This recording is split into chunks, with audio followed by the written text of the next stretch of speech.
성도님들의 안부를 묻고 시작하도록 하겠습니다. 신앙생활 하시기 힘드시죠? 막 수월하시진 않으시죠? 신앙생활이 나한테는 기쁨만 있다. 난 너무 즐거워 죽겠어. 나는 힘든 거 하나도 없어. 혹시 이런 성도님들 있습니까? 많지 않을 것 같습니다. 어떻습니까? 예수님을 믿고 나서 교회의 봉사도 해야 됩니다. 우리의 육신을 이 교회에서 봉사로 해야 되고 시간도 써야 합니다. 제 정도 넉넉하지 않는데 자꾸 성령님께서는 헌금하라는 마음을 주십니다. 넉넉하지 않을 때 더 그러한 마음을 주신 것 같아요. 어째? 또한 다른 사람을 만나면은 우리가 교회 다닌다라고 선포한 이상 쉽게 화를 내지도 못합니다.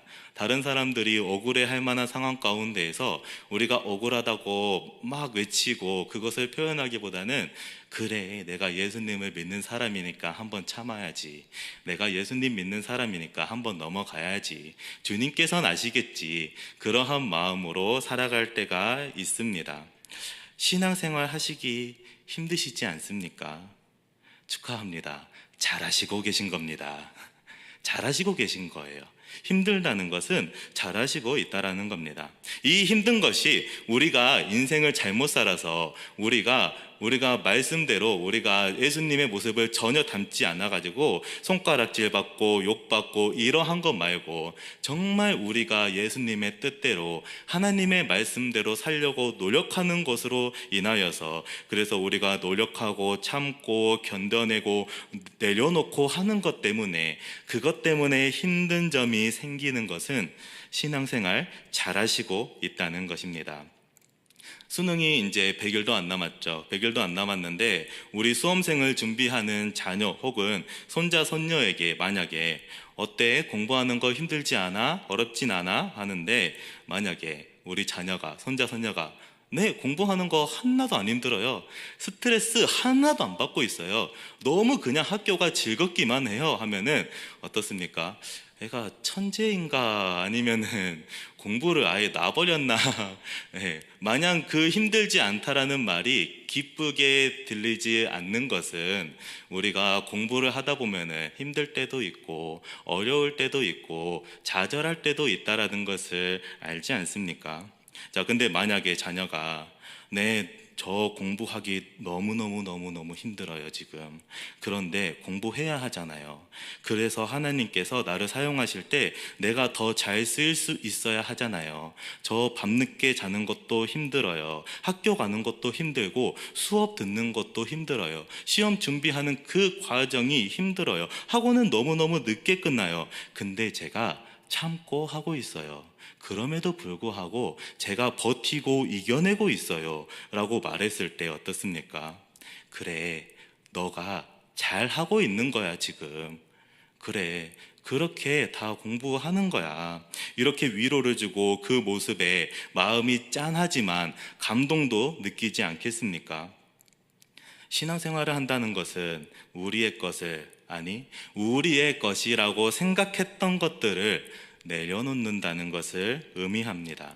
나보다 더 나를 사랑하시는 주님 앞에 내 것이라 생각했지만 하나도 주님 없이 온 것이 없었기에 내 생각과 내 물질과 내가 사랑했던 것들을 내려놓아 주님을 바라보며 살아가야 합니다. 여기 자신의 왕관을 내려놓고 하나님 앞에 신실하게 살아간 사람이 있습니다. 바로 요나단입니다. 요나단이 그러한 삶을 살았습니다. 요나단이 어떠한 사람인가? 이 사울 왕의 아들 요나단 어떠한 사람인가? 사무엘상 14장을 살펴볼 필요가 있습니다. 우리 사무엘상 14장 1절 말씀 함께 읽겠습니다.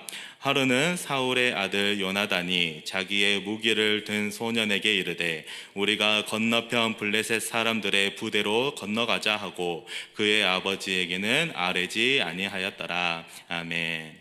이 사울 왕의 아들 요나단이 자기의 무기를 든 소년이 있어요. 근데 이 소년과 둘이서 블레셋 사람들의 부대로 넘어가자 합니다. 저기 블레셋 군사 한 명이 있어. 그러니까 우리가 한번 가서 싸워보자 하는 것이 아니라, 내가 군대를 꾸릴 테니 그때 블레셋 땅으로 가서 싸워보자 하는 것이 아니라, 너와 나 단 둘이서 블레셋 군사의 부대로 건너가자. 그곳에서 우리가 싸우자라고 말을 하는 것입니다.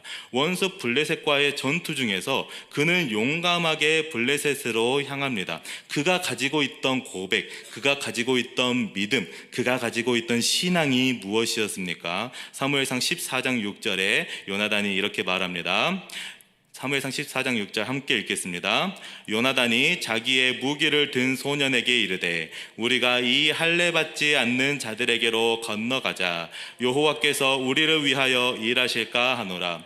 여호와의 구원은 사람이 많고 적음에 달리지 아니하였느니라. 아멘. 여호와의 구원은 사람이 많고 적음에 달리지 아니하였다. 이것이 요나단이 가지고 있는 신앙이었습니다. 믿음이었습니다. 힘이었습니다. 이것으로 인하여서 말도 안 되지만 저 블레셋 부대로 우리가 건너가서 싸우자. 하나님께서 우리를 승리하게 하실 것이다 라고 말을 하는 것입니다. 그는 다만 아무런 확신 없이, 아무런 하나님의 그 증거 없이 무지성으로 간 것이 아니라 그 블레셋 사람들 앞에 나아갔을 때 블레셋 사람들이 거기에서 기다리라 하면은 우리가 그곳으로 가지 않고 이곳에 있으며, 만약에 블레셋 사람들이 올라오라 하면은 하나님께서 그들을 우리에게 넘기신 것이니 그 부대로 쳐들어가자라고 말을 합니다. 그들은 블레셋 군사 앞에 그 모습을 나타내었고, 12절에 보면은 블레셋 군사는 요나단과 무기를 든 자를 보고 올라오라 너희에게 보여줄 것이 있느니라 라고 말을 합니다. 이 말을 들은 요나단은, 이 하나님의 사인을 눈치를 챈 요나단은 지체하지 않고 블레셋 군사들에게 쳐들어가고, 처음에 그들이 20명 가량을 죽이고 블레셋 군사들은 두려움에 떨다가 자기들끼리 칼로 치고 결국 전쟁을 승리로 이끌게 됩니다. 이 14절 사무엘상 14장에서 요나단의 믿음을 볼 수 있습니다. 전쟁 가운데에서도 하나님을 의지하고 하나님께 쓰임받는 왕자의 모습. 다른 사람도 아니고 왕자가 이렇게 블레셋 군사를 이렇게 쳐부셨다니 백성들은 얼마나 든든하였겠습니까? 백성들은 이 왕자를 보면서 얼마나 신이 났겠습니까? 얼마나 좋아했겠습니까? 이러한 일을 통하여서 이스라엘 백성들이 이 요나단을 얼마나 신뢰하고 좋아하게 됐는지 그 사건 바로 뒤에 나오는 말씀을 통하여서 알 수 있습니다. 우리 사무엘상 14장 24절 말씀 함께 읽겠습니다. 이날에 이스라엘 백성들이 피곤하였으니 이는 사울이 백성에게 맹세시켜 경계하여 이르기를 저녁 곧 내가 내 원수에게 보복하는 때까지 아무 음식물이든지 먹는 사람은 저주를 받을지어다 하였습니다.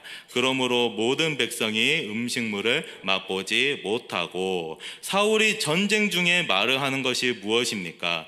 아무 음식물인지 먹는 사람은 저주를 받을지어다. 그러니까 너희들은 금식하여라 라고 말을 하는 것입니다. 사울은 이런 어처구니 없는, 이거는 하나님을 의지하여서 사울이 하는 말이 아니고, 사울은 참 보여주는 것, 그런 것을 좋아하는 사람이었는데요. 이것도 마찬가지로 하나님께 의지하고 하나님께 응답받아서 말을 하는 것이 아니라 사울이 자신의 눈앞에서 보여지기를 원하여서 그것으로 인하여서 이 군사들을 금식시키는 것입니다.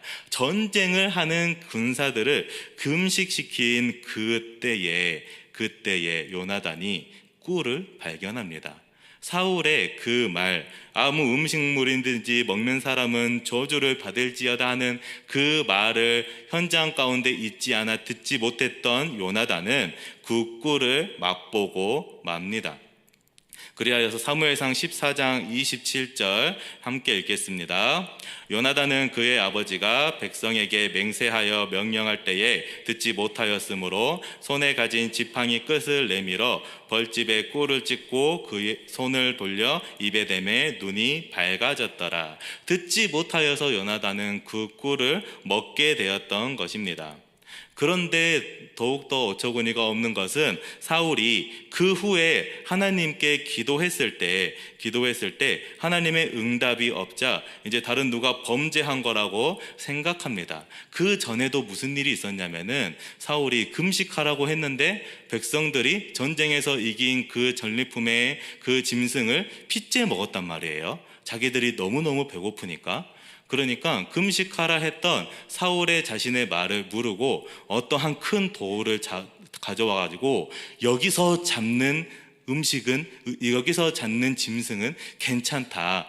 여기에서 피를 빼서 먹는 고기는 괜찮다라고 하면서 자기 자신이 스스로 자신의 말을 어긴 것을 나타내고 있는데, 그 와중에서도 또 하나님께 전쟁에 대하여서 기도했을 때 응답이 없자 자신이 했던 것은 생각하지 아니하고 다른 누가 범죄한 것인가 라고 이렇게 추궁하기 시작합니다. 그 후에 이제 제비뽑기를 통하여서 요나단이 그 뽑기에 나오게 되고 사울은 요나단에게 이제 추궁하기 시작합니다. 사무엘상 14장 44절 말씀 함께 읽겠습니다. 사울이 이르되 요나단아 내가 반드시 죽으리라. 그렇지 아니면 하나님이 내게 벌을 내리시고 또 내리시기를 원하노라 하니. 요나단아 내가 반드시 죽을지라. 그렇지 않으면 하나님이 내게 벌을 내리시고 또 내리실 것이다. 그 요나단이 꿀을 먹은 것을 고백한 이후에 이제 사울은 자신의 말을 했던 그 맹세에 어쩔 수 없이 요나단을 죽이려고 합니다. 요나단이 죽거나 아니면은 사울이 하나님께 벌을 받거나 사울이 말한 거에 따르면은 이제 이 양자택일을 결정해야 하는 것입니다. 너가 내 말을 비록 듣지 못했지만 내가 맹세한 것을 어겨서 꿀을 먹지 않았느냐? 너가 죽을 거야. 그렇지 않으면은 하나님께서 내게 벌을 내리실 거야 라고 하는데, 이때 이 죽음의 문턱 앞에 있던 요나단을 백성들이 구해줍니다. 백성들이. 사무엘상 14장 45절 함께 읽겠습니다. 백성이 사울에게 말하되 이스라엘의 이 큰 구원을 이룬 요나단이 죽겠나이까? 결단코 그렇지 아니하니이다. 여호와의 살아계심을 두고 맹세하옵나니 그의 머리털 하나도 땅에 떨어지지 아니할 것은 그가 오늘 하나님과 동역하였음이니이다 하여 백성이 요나단을 구원하여 죽지 않게 하니라. 아멘. 자, 이 상황이 굉장히 아이러니합니다. 사울 왕이 뭐라고 했냐면은 요나단 너가 죽거나 하나님께서 내게 벌을 내리실 거야 라고 이렇게 말을 하는 모습을 볼 수 있습니다. 그런데 오히려 백성들이 요나단의 편에 드는 것입니다. 하나님께서 요나단을 사용하셔서 큰 구원을 이루시지 않았습니까?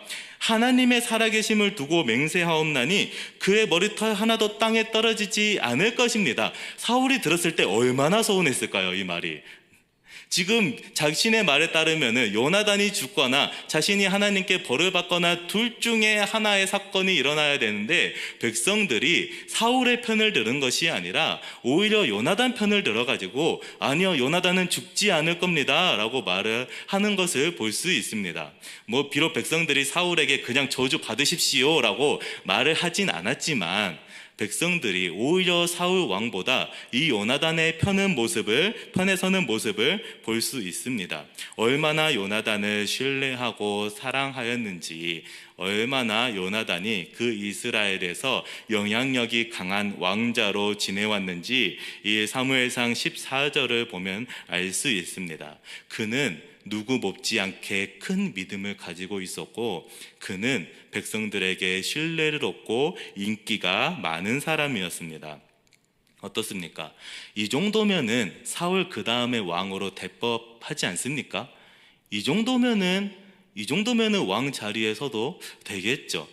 제 생각에는 제가 요나단이었다면은 그래, 내가 한 이 정도 믿음을 가지고 있고 백성들이 나도 이만큼 신뢰를 하고 있네.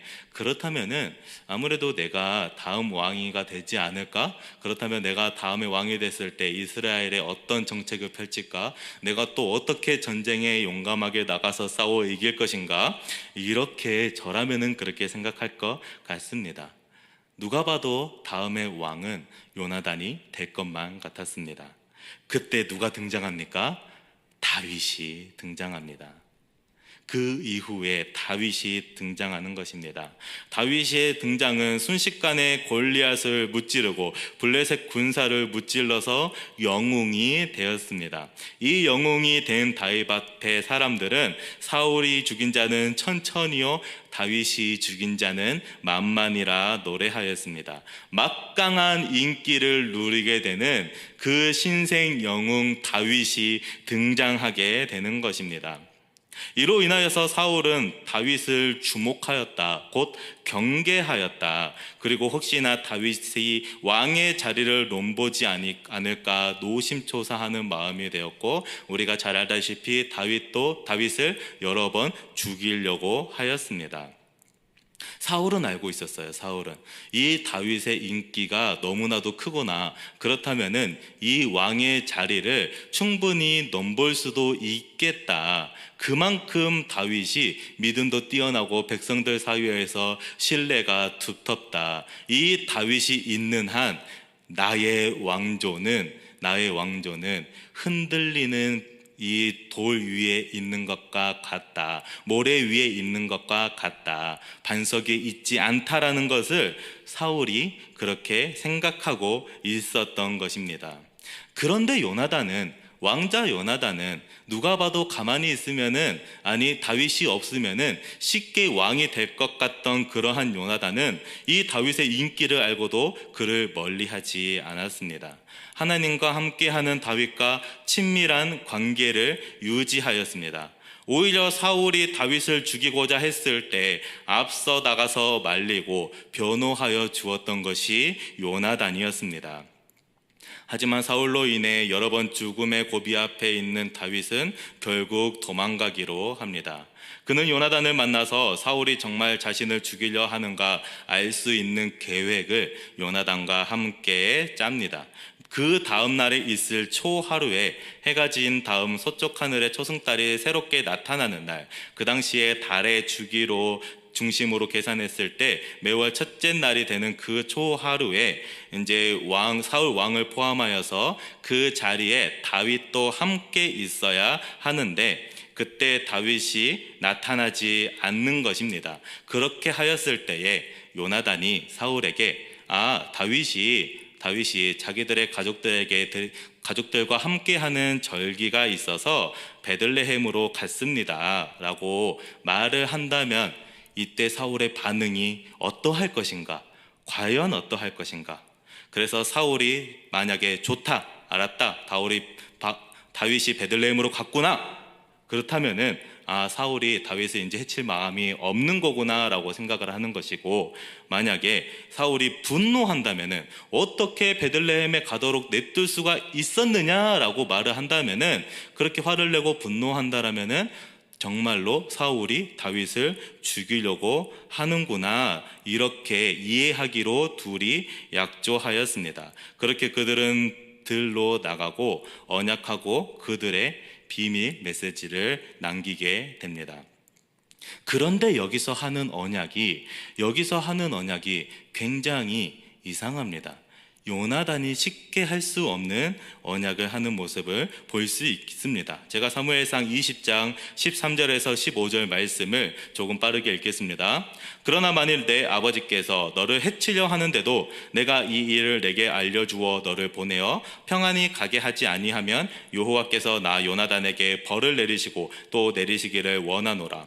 여호와께서 내 아버지와 함께 하신 것 같이 너와 함께 하시기를 원하노니 너는 내가 사는 날 동안에 여호와의 인자하심을 내게 베풀어서 나를 죽지 않게 할 뿐 아니라 여호와께서 너 다윗의 대적들을 지면에서 다 다 끊어버리신 때에도 너는 내 인자함을 내 집에서 영원히 끊어버리지 말라 하고, 요나단이 사울과 언약을 맺는데 굉장히 이 왕자의 입에서 나오는 말이라고는 믿기 힘든 말을 합니다. 요나단이 다윗에게 하는 축복이 무엇입니까? 13절 하반절에 이렇게 말을 합니다. 여호와께서 내 아버지와 함께 하신 것 같이 너와 함께 하기를 원한다라고 말을 하고 있습니다. 단순히 하나님께서 너와 함께 하실 거야, 하나님께서 너와 동행하실 거야 라고 하는 것이 아니고, 내 아버지와 함께 하는 것처럼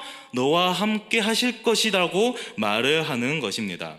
이것은 단순히 좋은 축복을 하는 것이 아닙니다. 사울과 함께 하는 것처럼 하나님께서 너와 함께 하신다라는 것이 어떤 것을 뜻하는 것입니까? 그 왕이 주님께서 왕과 함께 하는 것처럼 너와 함께 하는 것이다, 그렇게 말을 하고 있는 것이 아닙니까? 결국 요나단은 이스라엘의 왕권이 자신의 아버지 사울에게서 다윗에게로 넘어가고 있다라는 사실을 이미 깨닫고 있습니다. 이 말뿐만이 아닙니다. 요나단은 또한 14절에서 이렇게 말을 합니다.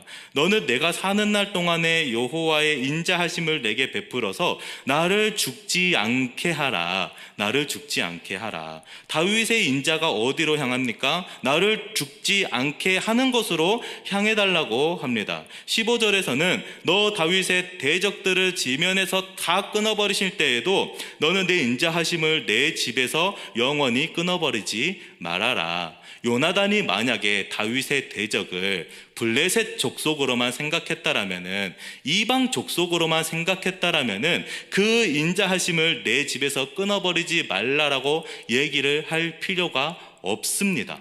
그런데 대적을 칠 때 너가 어떻게 하라고 합니까? 내 집에서 너의 인자함을 끊지 말아줘 라고 말을 하고 있습니다.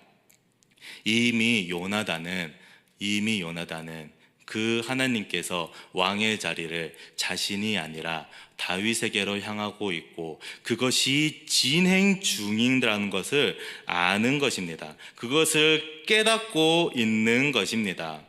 요나단은 지금 다윗의 대적이라고 하는데, 사실 사울이 지금 다윗의 대적 같지 않습니까? 그런데도 불구하고 대적을 끊어버리실 때, 그때가 올 것처럼 이야기를 하고 있는 것입니다. 우리 고대 중근동에 보면은 고대 사회뿐만 아니라 어떻습니까? 우리 옛날 왕조도 보면 그렇죠. 왕조가 바뀐다면은 그 새로운 왕에 의해서 기존에 있는 왕조의 가족들이 몰살되어가는 그러한 모습들을 많이 볼 수 있습니다. 요나단은 그때를 생각하는 것입니다. 오히려 다윗이 지금 죽음을 두려워하고 있는데, 다윗이 하는 말이 죽음과 삶이 한 걸음밖에 차이가 안 난다라고 겁을 먹고 두려워하고 있는데, 죽음의 위기에 처한 이 다윗이 그렇게 두려워했을 때 요나단은 오히려 하나님께서 다윗을 크게 세우고 그의 대적들을 없애주시리라 믿음의 고백을 하고 있는 것입니다. 그를 시기 질투하여서 자신의 왕권의 안정을 위하여서 다윗을 치거나 공격하기는커녕 그러한 다윗에게도 하나님의 뜻이 이루어지고 세워지고 쓰임받을 것을 믿고 고백하는 모습을 볼 수 있는 것입니다. 하나님께서 다윗을 쓰시기로 하셨다면은 자신이 왕의 자리에 올라가는 것이 아니라 바라보고 있는 것으로, 그렇게 요나단이 결정한 것입니다. 그리고 바라보고 있는 것으로 끝나는 것이 아니라 적극적으로 다윗을 도우려고 하는 것입니다. 나를 향한 주님의 뜻이라면은, 이것이 나를 향한 주님의 뜻이라면은 내가 낮아지는 길이라 할지라도 순종하는 마음이 있는 것입니다. 요나단에게 그 길이 비록 내가 낮아지는 길이라 할지라도. 그러면서 다윗과 이렇게 약속하죠. 내가 아버지의 사울의 반응을 보고 내가 다시 여기 와서 너가 저기 멀리 숨었을 때 내가 한 아이 와서 활을 쏘겠다. 그 활을 주우러 가는 아이에게 화살이 이쪽에 가까우니 가져와라 하면은 너가 다시 우리 집으로 가면 되는 것이고, 이제 화살이 멀리 있다 하면은 사울 왕이 내 아버지가 너를 죽이려고 하는 것이니 멀리 도망가라 라고 합니다. 그리고 사울 왕이 다윗을 죽이려고 하는 우중을 알자 이제 요나단은 이제 와가지고 그 다윗을 이제 피난시킬 수 있게 도와줍니다. 그런데 그때 사울이 그 당시에 요나단이 다윗이 베들레헴으로 갔습니다 라고 말을 했던 그 요나단에게 사울이 했던 말이 있습니다. 사무엘상 20장 30절에서 31절 말씀 함께 읽겠습니다. 사울이 요나단에게 화를 내며 그에게 이르되 패역무도한 계집의 소생아, 내가 이새의 아들을 택한 것이 내 수치와 내 어미의 벌거벗은 수치됨을 내가 어찌 알지 못하랴. 이새의 아들이 땅에 사는 동안은 너와 내 나라가 든든히 서지 못하리라. 그런즉 이제 사람을 보내어 그를 내게로 끌어오라. 그는 죽어야 할 자이니라 한지라. 사울은 너무나도 이 상황을 잘 알고 있는 거예요. 현실적으로 세상적으로 봤을 때 이 다윗이 반드시 없어져야지만이 자신의 왕조, 자신의 나라가 든든히 세워질 수 있는 것을 현실적으로 너무나도 잘 알고 있는 것입니다. 그러기에 이 사울은 요나단이 너무나도 답답한 것입니다. 패역무도한 계집의 소생아 라고 자기 아들을 부르면서 이 답답한 아들아, 왜 깨닫지 못하느냐. 다윗이 있으면은 너가 왕으로 올라갈 때에 걸림돌이 된다니까. 너가 그 길에 있어서 방해되는 돌이라니까. 그가 있으면 안 된다니까. 그만 없으면 너가 왕이 될 수 있어. 너가 왕관을 쓸 수 있어. 이것이 요나단이 몰랐겠습니까? 이 사실을 몰라서 다윗에게 그렇게 잘해 주었겠습니까? 당연히 요나단도 그것을 알고 있었습니다. 다윗만 아니었으면 내가 왕이 될 수 있어. 내가 믿음이 없는 것도 아니고 내가 한때 백성들에 의해서 구원받은 사람이야. 왕이 나를 죽이려 할 때 백성들이 목숨을 걸고 나를 지켜주려고 했어. 내가 그러한 왕자야. 요나단이 이것을 몰랐겠습니까? 근데 요나단은 이것을 내려놓는 겁니다. 그것을 포기하는 겁니다. 그 길로 가지 않습니다. 하나님의 뜻대로 낮아진다 할지라도 그는 다윗을 구원하고 도와주는 것입니다. 왜 그렇습니까? 그 나라는 사울의 나라가 아니고 사울의 왕조가 아니고 하나님의 나라이기 때문입니다. 하나님께서 이 나라의 왕이시기 때문에 하나님의 뜻이 세워지는 것이 요나단의 고백이었기 때문에 요나단이 바라는 것은 자신이 왕이 되는 것이 아니라 누가 왕이 되든지 하나님의 뜻이 이루어졌으면 좋겠다. 이 이스라엘이 하나님의 나라가 됐으면 좋겠다. 이것이기 때문에 요나단은 그 와중에 다윗을 도와주는 것입니다. 사랑하는 성도 여러분, 세상은 사울과 같습니다. 사울이 요나단에게 하는 말들을 세상은 우리 가운데 많이 말을 합니다. 너는 이득을 챙겨야지. 너가 여기서 조금만 너의 양심을 저버리면은 얻을 수 있는 이득이 얼마나 많은데 그것을 먼저 챙겨야지. 죄송합니다. 호구처럼 살지 말아라. 왜 그렇게 살아가느냐? 그렇게 살지 마. 헌신하면은 헌식장 되는 거야. 너 것을 포기하지 말고 많은 것을 얻어 떵떵거리면서 살아. 뭐하러 포기해? 이득을 포기하려는 것은 미련한 것이야. 이렇게 세상은 사울이 요나단에게 말을 하는 것처럼 우리에게 말을 합니다. 우리에게 그렇게 유혹하고 세상의 세계관의 관점에서 살기를 원하고 있습니다. 우리가 무엇을 바라봐야 합니까? 사랑하는 성도 여러분, 이 세상 가운데에 넘어지지 않기를 바랍니다. 넘어가지 않기를 바랍니다. 버티는 것을 넘어서서 이겨내기를 바랍니다. 세상이 우리 가운데에 너의 이름이 높아지는 것을 원해라, 너의 나라가 세워지는 것을 원해라, 너의 뜻이 이루어지는 것을 원해라, 그렇게 말을 할 때에 우리는 이렇게 고백합니다. 아버지의 이름이 거룩히 여김을 받기 원합니다. 아버지의 나라가 세워지기 원합니다. 아버지의 뜻이 이루어지기를 원합니다. 아멘. 이것이 우리의 고백이 되기 원합니다. 자신의 왕관, 아니 본래 자신의 왕관이 아니죠. 요나단은 이것도 알았습니다. 이 왕관은 본래 내 것도 아니야. 왜? 주님께로부터 오지 아니한 것은 하나도 없는 것이니까. 내가 이것을 가지고 있다가 포기하는 것이 아니라 본래 자신의 것이 아님을 알 수 있었기에 그것을 주님 앞에 내려놓고 주님의 뜻에 따른 것입니다. 요나단은 하나님의 뜻이 다윗이라면은 자신이 높아지지 않더라도 가지고 있는 것을 내려놓아야 할지라도 적극적으로 순종하였습니다. 요나단은 만약에 자신이 그 양심을 살짝 비틀고 외면한 다음에 딱 한 번만 속이면은 다윗을 우리 세상적인 관점에서는 쉽게 처리할 수 있었습니다. 사울은 요나단에게 죽이라고 말하지도 않았어요. 데려와라, 데려와. 데려오기만 해. 그러면은 내가 죽일게. 다윗을 그냥 데려와. 그러면은 이러면 됩니다. 나는 그냥 데려가기만 할 뿐이야.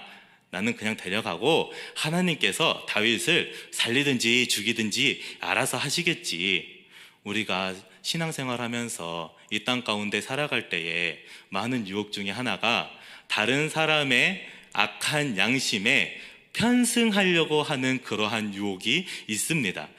내가 직접적으로 죄를 짓진 않고 그냥 저 사람이 하라는 대로 나는 아무것도 모르고 했을 뿐이야. 나는 결과가 이렇게 나올 거라고 예상하지 못했어. 결국은 하나님께서 그렇게 행하신 거 아니야? 이러한 유혹들이 또한 우리 가운데에 찾아올 때가 있습니다. 그때를 이겨내고 우리는 우리가 양심을 겨우겨우 지키면서 살아가는 것이 아니라 온전히 하나님 앞에 거룩하게 살아가기 위하여서 우리의 거룩의 모습은 턱걸이가 아니라 온전히 하나님 앞에 나아가는 모습이 되도록 우리의 삶을 힘쓰고 그렇게 살아가기를 소망합니다. 아멘.